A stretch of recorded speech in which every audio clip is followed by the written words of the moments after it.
Ladies and gentlemen, my name is Dr. Samuel Epstein. I'm chairman of the Cancer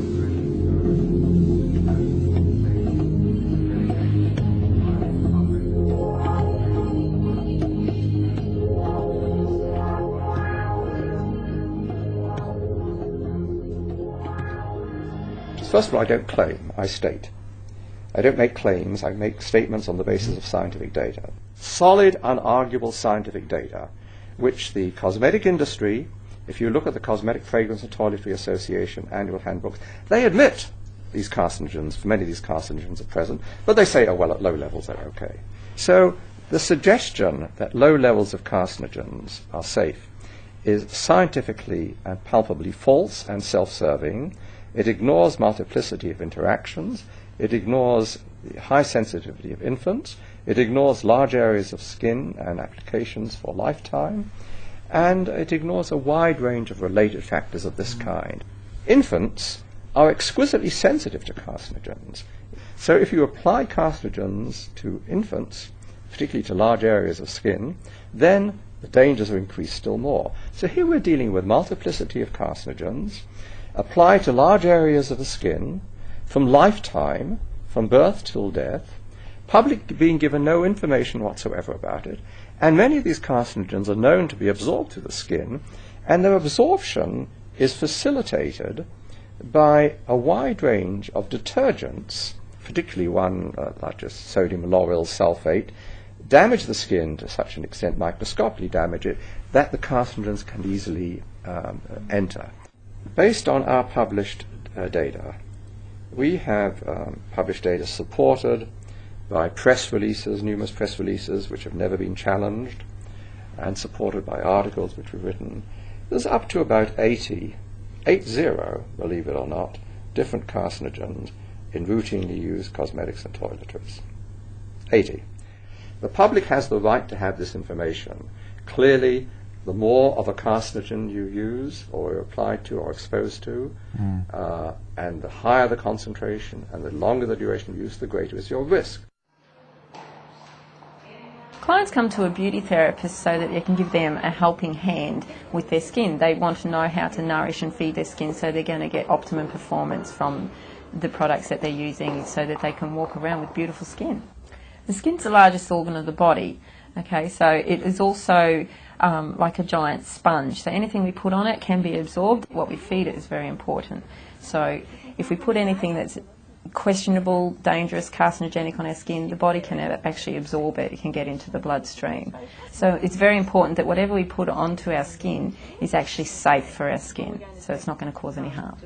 Some skincare products have ingredients in them that aren't so skin friendly, aren't so health friendly.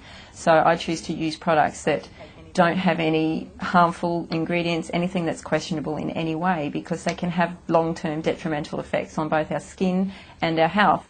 There's many, many harmful ingredients out there in personal care and skincare products, and I think Samuel Epstein actually quotes that there's up to 80 carcinogens, and that's just not including the harmful ingredients. So there's things like sodium lauryl sulfate and propylene glycol. They're just two. Sodium lauryl sulfate denatures the proteins of the skin, and the skin is made up of protein. So if you're causing harm to that, you're actually opening a doorway, a pathway for any harmful ingredients to penetrate even further. And that, unfortunately, that's found in a lot of cleansers and a lot of other personal care products as well.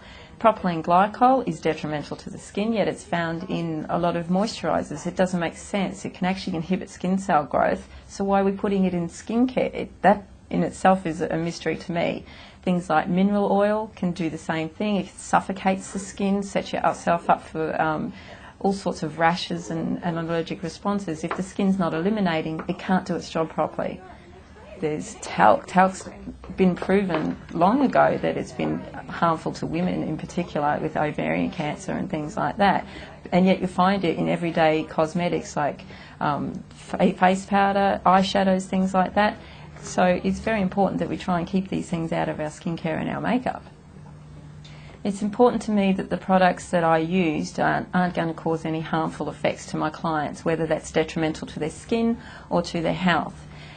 Before I became a beauty therapist, I was a nail technician using acrylic nails, and I actually suffered toxic poisoning from that. The effects of that were such that even today I'm a little bit sensitive, and so I'm very aware of what I'm putting on people's skin and what I'm actually touching myself. So there are a lot of harmful ingredients out there, unfortunately, that are in certain products, but it's up to the consumer to make an informed decision about what they use. So all I'm saying is there's products out there that are safe to use. You just need to make an informed choice before you come to an actual final decision. To me, at the moment, the best available evidence would be to avoid products that contain propylene glycol, glycol ethers generally, to avoid products that contain the lauryl sulfates. These are sensible choices, and the reason they're sensible choices is the full information is not in yet. We don't know all the details of the harm that can be caused, but we have sufficient information from animal and human studies to say that these are not good for your health. Yes, in personal care products they're used because they're cheap, because they're effective, because they do the job that we expect. But if the price of hydrating your skin is that in the long term you damage it more and you have more wrinkles, then what have you gained from your personal care products? That's not a gain, that's a net loss.